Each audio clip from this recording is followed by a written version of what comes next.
There's a difference between the moment when your world feels unstable and the moment when it completely collapses.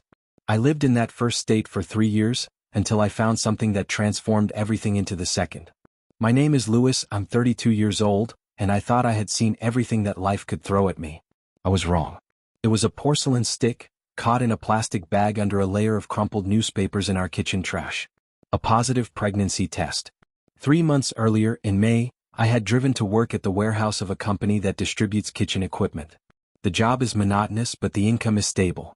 I've been working there for 7 years now, managing inventory, organizing shipments, dealing with suppliers. It's not glamorous, but it's honest work. I never expected that my biggest challenge wouldn't come from work, but from home. I had been married to Miranda for 3 years when that single porcelain stick changed everything. Miranda is a jeweler, talented and passionate about her craft. When we first met 5 years ago at a celebration with mutual friends, I understood immediately that she was different. Not because she was the most beautiful woman at the party, that would have been too simple a reason. She had this inner peace, this style with which she spoke about her work, about how she chose stones, how she understood their structure and their essence. I was captivated not just by a woman, but by a woman who believed in something deeper than just everyday routine and bills. The first 2 years of our marriage were extraordinary. In the evenings, when I returned from the warehouse, Miranda would tell me about the orders she had received, about a couple who had ordered an engagement ring with 6 small diamonds instead of 1 large stone because each diamond represented a year of their relationship. We would laugh together, talk about the future, plan a trip to Costa Rica for the following summer. Her mother, Evelina, would come to our apartment every Sunday and we'd cook lunch together. She never seemed entirely satisfied with my cooking, but that was part of her charm. Those Sunday dinners became a ritual we all looked forward to. Life felt complete. My best friend John would sometimes drop by after work, and the 4 of us would sit on our small patio watching the Texas sunset. Miranda's mother would always bring something homemade and we'd spend hours talking about nothing and everything, life, dreams, small victories at work. I remember one evening when Miranda's mother told us about how she had met Miranda's late father. There were tears in her eyes but also smiles. We were a family in the truest sense. In March of the 3rd year, Miranda's jewelry company received a major opportunity. The owner of a chain of jewelry stores in Chicago reached out to her with an offer to open a new branch. A 1-month project. She would need to find premises, hire staff, set up the workshop, purchase necessary equipment. She was thrilled. I convinced myself that this was wonderful for her career, for us. "You'll do better than anyone," I said when she packed her suitcase before the flight. She hugged me and I felt genuinely proud of her. I didn't know it would be the last time I'd hold her without anger churning inside me. The first 2 weeks she called every evening. She told me how difficult it was to find good premises in the city center, about the challenges with job candidates, about how musicians played at their co-working space on Wednesdays and sometimes distracted everyone. I listened intently, sharing details from my own day at the warehouse. I told her about a shipment mix-up that had nearly caused a crisis, about how my boss Sam had praised my quick thinking when I managed to sort through the chaos and reorganize everything without losing a single item. It felt good to share victories with her, no matter how small. By the 3rd week, the calls became shorter. She said she was exhausted, that she wanted to sleep. She was working long hours, she explained, and the time difference meant late-night phone calls weren't easy. I didn't suspect anything. Why would I? She was my wife. We had built something together. At work during those weeks in April, something happened that I would later think about many times. I had a team of 4 workers, and one of them, a sarcastic guy named John, had carelessly loaded a pallet of electric cookers. The pallet fell on our inventory notebook. The entire system by which the company tracked shipments moved through this device. Papers flew between desks like an angry swarm of wasps. I marked myself as the hero, working through this chaos, organizing everything anew, checking the receiving documents. My boss, Sam, complimented me on my speed and efficiency. In that moment I felt useful, needed. At home I felt the same, I was needed by someone I loved. When Miranda returned after a month, she seemed exhausted. I recognized that state before, it meant complete burnout. I suggested we go to a movie on the weekend, find something light and funny. She agreed that it was exactly what she needed. But something had shifted. She began spending more time within herself, speaking less about her future with me. Earlier, she would tell me about every detail of her day. Now she just sat in silence, scrolling through her phone on the couch. We were in the same room but worlds apart. I didn't want to ask. I thought it was depression or simply depleted energy from a major project. I gave her space, telling myself that she needed time to recover. I was patient. I was understanding. June came and went. Summer in Dallas becomes unbearably hot. Our apartment's air conditioning struggled to keep up. I sometimes opened the windows at night just to let the difference in temperature create some kind of relief. And then July arrived. I came home earlier than usual one afternoon in July. There had been inventory at the warehouse and management had let us go early. Miranda was lying on the bedroom bed, staring at the ceiling. She didn't notice I had come back. "Hey," I said. She jumped up immediately with a strange expression on her face, like a caught criminal. "Oh, Louis, I didn't hear you come back. Everything okay?" I asked, though something in her reaction made me uneasy. "Yes, of course everything's fine. I was just resting," she said too quickly, too defensively. I didn't push further that day, but doubt had taken root. 2 days later, I was in the bathroom carrying out the trash. Miranda had asked me to take it out so she could clean. As I carried it to the kitchen, several newspapers fell to the floor. I started picking them up and into my hand fell a plastic bag. Inside were sticks. 2 porcelain sticks with 2 red lines each. Positive pregnancy tests. My hands froze. We had talked about children only in future terms, maybe in 5 years, we'd said. But that wasn't the problem. The problem was something else entirely, something that made my stomach drop and my vision blur. I had not touched Miranda during her entire month away in Chicago. Completely. Not because I didn't want to, but simply because we were busy, tired, occupied with our own things. We were both caught up in our work. The last time we had been intimate was 2 weeks before her flight to Chicago. My legs felt weak. I sat down on the edge of the kitchen table. I knew I shouldn't jump to conclusions, but conclusions were coming anyway, inevitable as a tsunami. If she was pregnant and I hadn't touched her in a month, then... I held the sticks in my hands, staring at them with shaking fingers. 2 lines. Clear. Unmistakable. Miranda appeared in the kitchen doorway. She saw me. She saw what I was holding and her face turned white as chalk. "Where did you get that?" Her voice was barely a whisper. "In the trash. Where you put it." My voice sounded alien to me. She slowly lowered herself onto a chair. She didn't deny it. She didn't say it was a mistake or something like that. She just sat there looking at me, and in that moment, I saw her entire world crumble in her eyes because she knew that mine was doing the same. "Tell me everything," I said, and it wasn't a question. It was a demand. She started talking. Everything spilled out of her like ink from a broken pen. His name was Kevin. He was a startup entrepreneur working in the same co-working space where she was renting a desk. They started talking when both were waiting for coffee. He overheard her talking about her project and offered to help. And then lunch became 2 meetings. And then they were sitting together on the cracked floors of an empty office that she was considering as possible premises for the branch. "When did it happen?" I asked. "In the 2nd week," she said quietly, like she was confessing a crime. "In the 2nd week. While I was at the warehouse sorting pallets. While I was taking daily inventory sheets. While I was thinking about her and how she was working on her big project. While I was feeling proud of her." "Why?" I asked, though I knew it was an impossible question. People can't explain why they commit certain acts. "I don't know," she said, and her voice sounded like she didn't understand it herself. He understood me. He talked about my ideas, about my work, about how I look at jewelry. With him, I felt remarkable. Those words fell on me like a concrete wall. I felt the weight of them crushing down. "And with me?" I asked quietly. "With you it's different," she said, and the words were like knives. "With you it's domestic, comfortable, but boring." I cannot describe exactly what I felt in that moment. It wasn't rage. Rage would come later. It was the loss of ground beneath my feet.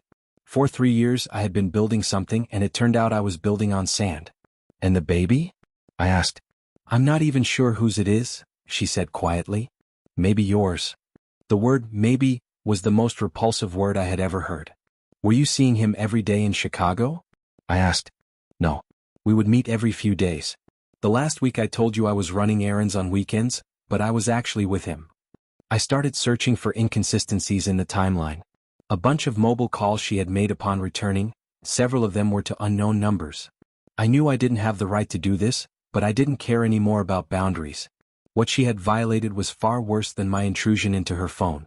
She didn't resist when I started searching for evidence. She sat on the couch, staring at nothing like a deflated mannequin. I found messages on Instagram. They were talking through direct messages. Kevin wrote, "I miss you when you're far away." Miranda wrote, "I miss you too." He was from Chicago. He stayed there after she returned. She told me she was handling paperwork remotely, but she was actually maintaining contact. When was the last time you spoke to him? I asked. Yesterday. It was a Saturday. Yesterday she had prepared lunch for me and her mother. She kissed me on the lips before we ate. Yesterday she was lying on the couch, reading about pregnancy while I thought she was just browsing the internet. Yesterday she was living a double life. I stood up and went to the bedroom. I didn't know what to do with this information, how to package it in my mind. She followed me. Louis, Don't tell me you're sorry, I interrupted. Don't give me any movie phrases.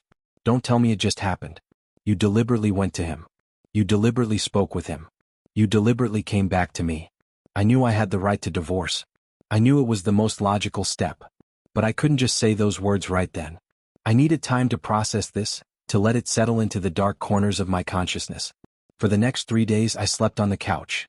Miranda barely spoke to me except when necessary. I informed my mother that something had happened, but I didn't go into details. She knew I needed privacy. On the 4th day, my close friend John came to see me, the same one who had dropped that pallet on the inventory system. He immediately understood that something was wrong. I told him everything and he listened without interrupting. When I finished, he sat in silence for a long time. What are you going to do? He asked finally. I don't know, I said. I just know that I can't live with a woman who betrayed my trust so cruelly. John nodded slowly. He didn't offer hollow advice or meaningless platitudes. He just sat with me in the darkness and that was enough. The next week I hired a lawyer. In Texas, divorce can be completed in 60 days if both parties agree. Miranda didn't resist. She knew she had destroyed everything. Don't forget to subscribe to this channel and click like if you enjoy this story.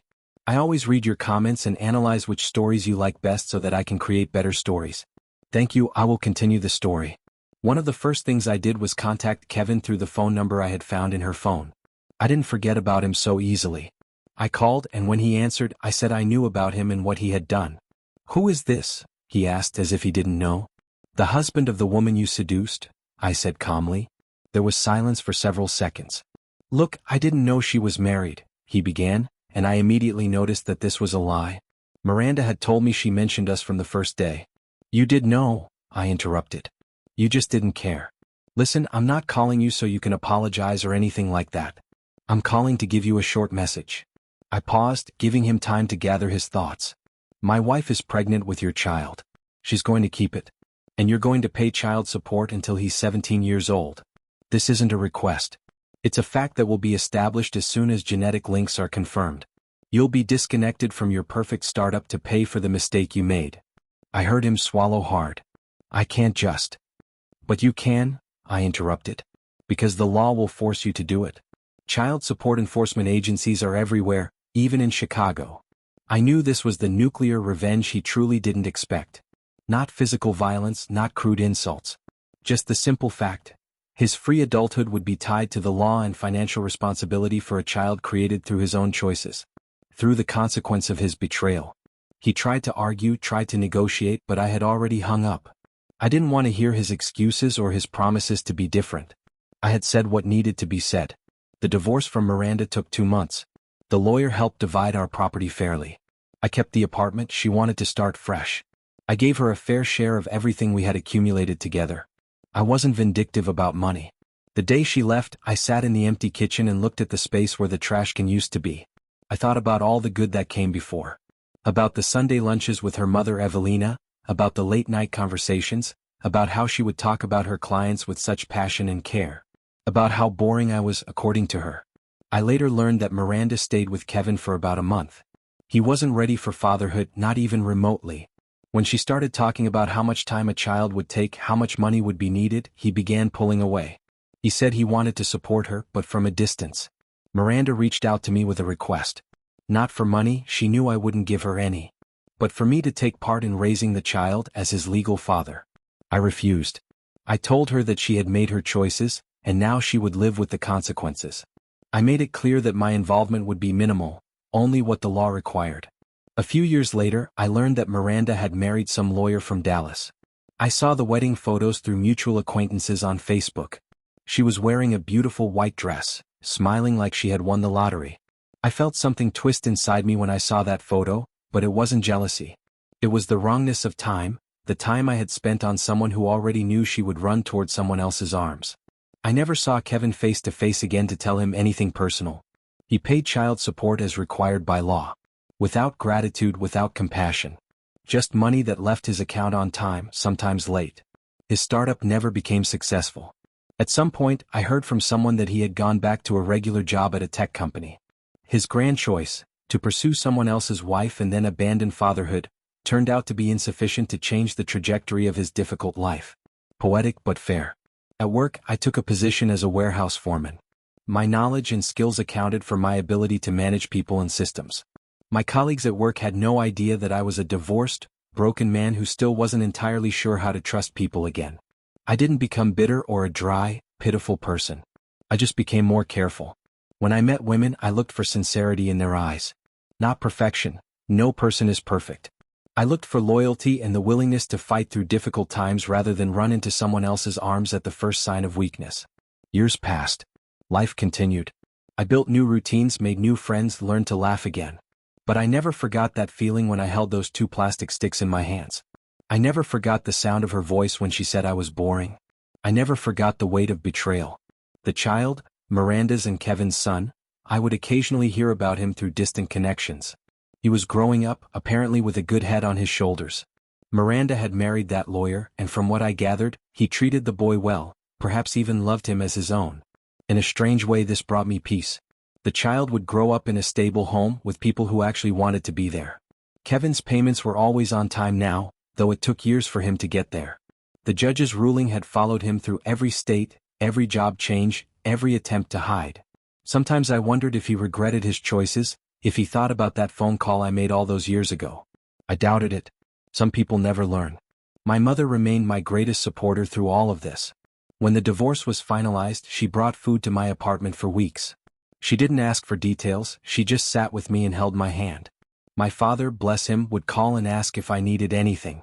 The answer was always no, but I knew that if I called and said yes, he would be there. John remained my closest friend. We would grab drinks occasionally and he would check in on me without making it obvious. He never judged me for my bitterness or my cynicism about relationships. He just let me be human, let me be broken for a while, and then gently encouraged me to heal. Years later, I did meet someone else. Her name was Brittany, and she was a teacher at a local school. We met at a coffee shop, not through some grand romantic moment, but just because we were both ordering the same thing at the same time. She didn't know my history and I didn't tell her everything immediately. But when I did tell her about Miranda, about what happened, she listened without judgment. She told me that trust, once broken, is hard to rebuild, but that didn't mean it was impossible. We started dating cautiously. I was careful, sometimes too careful. I checked her phone once, not her full phone, just a moment of weakness when she left it on the table. When I realized what I had done, I felt ashamed.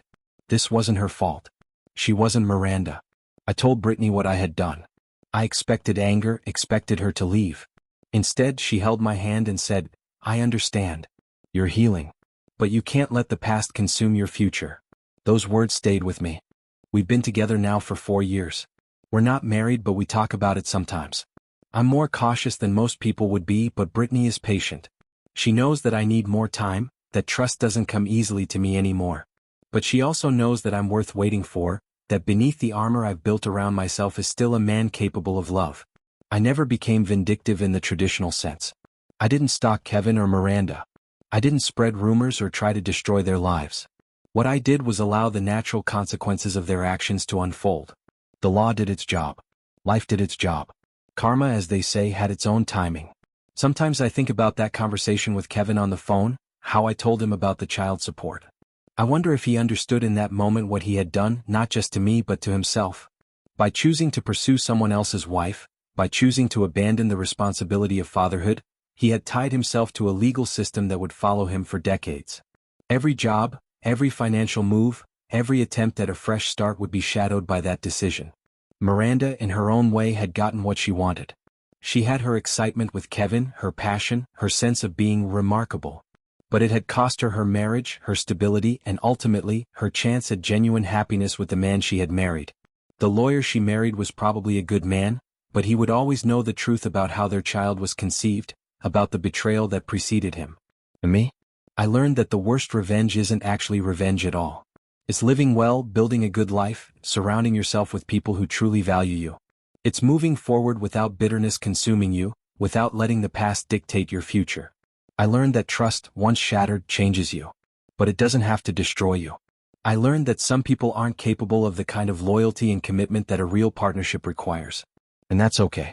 Knowing this early, even though it came with enormous pain, was somehow a gift. I could never have given my all to someone who saw me as boring, as something to escape from. In the end, I survived. I healed. I built a new life that, while different from what I imagined, was honest and real in its own way. Thank you for watching this video. YouTube may no longer suggest my channel to you, so subscribe to it to receive new interesting stories. You will also help the channel grow and improve the quality of its content. The screen now displays a playlist with other interesting stories that you can listen to. You can also write in the comments what stories you would like to see on the channel.